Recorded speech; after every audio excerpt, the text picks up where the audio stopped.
Sumpal mulut Arie Kriting pakai kaki, adab Indah Permatasari dikritik.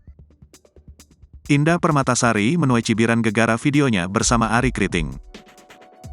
Indah Permatasari mengunggah sebuah video yang memperlihatkan dirinya menyumpal mulut sang suami dengan menggunakan kakinya.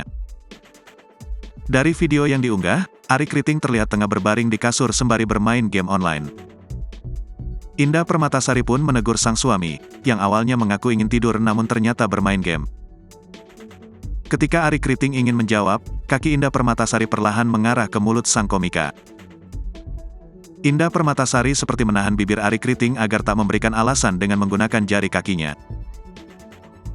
Sontak saja, potongan video tersebut pun langsung beredar luas di akun-akun media sosial lainnya. Kali ini, video Indah Permatasari ini justru menuai cibiran dari warganet. Istri Arie Kriting ini dinilai tidak sopan kepada suaminya. Terkait videonya yang dicibir warganet, hingga kini Indah Permatasari belum memberikan tanggapan apapun.